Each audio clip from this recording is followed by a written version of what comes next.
ಹೌದಾ ಶಿಷ್ಯ, ನೀನು ಎಲ್ಲಿ ತಿಂದು ಬಂದೆ ಶಿಷ್ಯ? ನಾನು ಒಂದು ಕೊಠಡಿಯಲ್ಲಿ ಹೋಗಿದ್ದೆ. ಹೌದಾ ಶಿಷ್ಯ, ನೀನು ಎಲ್ಲಿ ತಿಂದು ಬಂದೆ ಕನಕ? ಗುರುಗಳೇ, ದೇವರು ಎಲ್ಲಾ ಕಡೆಯಲ್ಲೂ ಇದ್ದಾನೆ. ದೇವರು ಇಲ್ಲದ ಸ್ಥಳವೇ ಇಲ್ಲ. ಹಾಗಾಗಿ ನಾನು ಇಲ್ಲಿ ಬರಲಿಲ್ಲ. ಹೌದಾ ಶಿಷ್ಯ, ದೇವರು ಇಲ್ಲದ ಜಾಗವೇ ಇಲ್ಲ. ದೇವರು ಎಲ್ಲಾ ಕಡೆಯಲ್ಲೂ ಇದ್ದಾನೆ. ನಾನು ನಿಮಗೆ ಮತ್ತೊಂದು ಪರೀಕ್ಷೆಯನ್ನ ಮಾಡುತ್ತೇನೆ. ನನ್ನ ಕೈಯಲ್ಲಿ ಏನು ಇದೆ ಹೇಳು ಶಿಷ್ಯ? ಗುರುಗಳೇ, ನಿಮ್ಮ ಕೈಯಲ್ಲಿ ರುದ್ರಾಕ್ಷಿ ಇದೆ. ಹೌದಾ ಶಿಷ್ಯ, ನನ್ನ ಕೈಯಲ್ಲಿ ರುದ್ರಾಕ್ಷಿ ಇದೆ ಎಂದು ಹೇಳುತ್ತಿದ್ದೀಯಾ?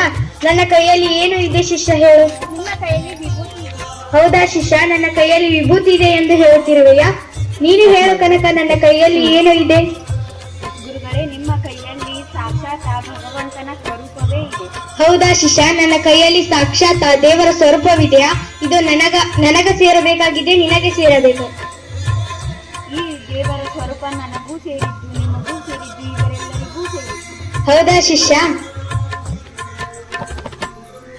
ನೋಡಿ ಗುರುಗಳೇ, ಇವನದ್ದೇ ಆಲಿಂಗ ಎಂದು ಹೇಳುತ್ತಿದ್ದಾನೆ. ಇವನಿಗೆ ಏನಬಾರ್ದು.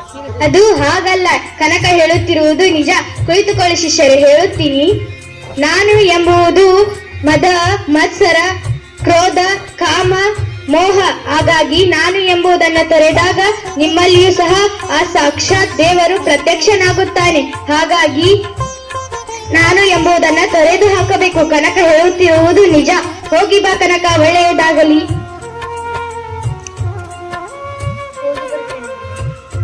ನಾನು ಹೇಳುತ್ತಿರುವುದು ಕೇಳಿ. ನೀವು ಸಹ ನಾನು ಎಂಬುದನ್ನು ತೊರೆದು ಹಾಕಿದಾಗ ನಿಮ್ಮಲ್ಲಿಯೂ ಸಹ ಕನಕನಂತೆ ದೇವರು ಪ್ರತ್ಯಕ್ಷನಾಗುತ್ತಾನೆ. ಹೋಗಿ ಬನ್ನಿ ಶಿಷ್ಯರೇ. ಧನ್ಯವಾದಗಳು.